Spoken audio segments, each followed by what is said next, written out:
Berhenti percaya bahwa secangkir kopi Starbucks adalah simbol kemewahan, karena faktanya, kamu sedang membayar harga premium untuk komoditas yang hampir tidak bernilai.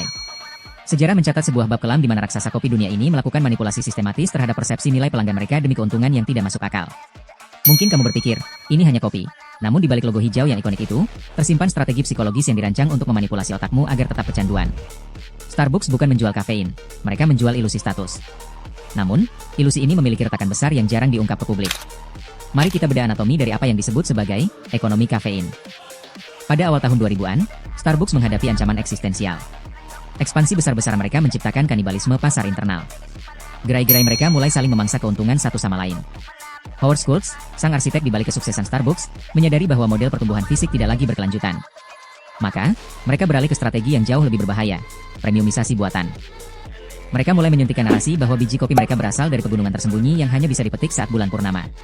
Padahal, data menunjukkan bahwa rantai pasokan mereka sangat bergantung pada komoditas massal yang sama dengan kedai kopi lokal di pinggiran jalan. Bagaimana mereka melakukannya? Melalui apa yang disebut The Gold Card Trap. Ini bukan program loyalitas biasa. Ini adalah alat pengumpulan data perilaku yang agresif. Starbucks mulai mengubah komposisi minuman mereka menjadi lebih banyak kandungan gula dan sirup sintetis daripada ekstra kopi asli. Mengapa? Karena gula menciptakan dopamin yang lebih instan daripada kafein. Mereka memanipulasi resep agar otak pelanggan tidak bisa membedakan antara kualitas kopi premium dengan campuran sirup murah. Konsumen merasa puas, namun secara biologis, mereka hanya terjebak dalam siklus ketergantungan gula yang masif. Lebih jauh lagi, mari bicara tentang strategi harga mereka. Pernahkah kalian bertanya mengapa ukuran TAL adalah ukuran terkecil? Itu adalah taktik psikologis yang disebut De Chow Effect. Dengan meniadakan ukuran kecil yang sebenarnya, mereka memaksa konsumen untuk membayar sedikit lebih banyak demi ukuran grande atau venti. Ini bukan tentang efisiensi operasional, ini adalah rekayasa harga yang dirancang untuk menaikkan rata-rata transaksi per pelanggan sebesar 15% setiap tahun tanpa harus menaikkan harga menu secara eksplisit. Konsumen merasa mereka mendapatkan nilai lebih, padahal mereka sebenarnya sedang ditarik masuk ke dalam perangkap biaya tambahan yang tersembunyi di balik nama-nama ukuran yang unik. Di balik itu semua, terdapat skandal yang jarang dibahas, manipulasi etika pasokan. Starbucks sering menggembar-gemborkan program Coffee and Farmer Equity, atau CAFE Practices.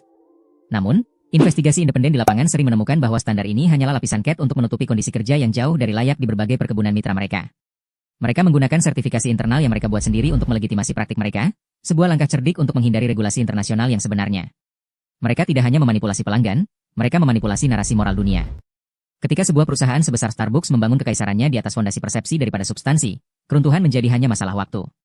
Namun, mereka memiliki cadangan tunai yang cukup untuk membeli opini publik dan meredam berita buruk.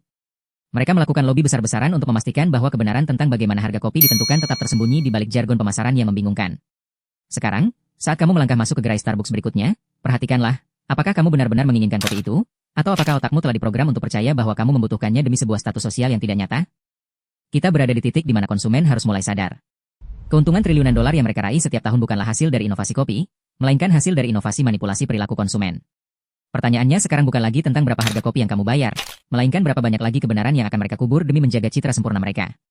Apakah kita akan terus membiarkan raksasa ini menentukan apa yang pantas untuk dikonsumsi, atau kita akan mulai mempertanyakan apa yang sebenarnya ada di dalam cangkir kita?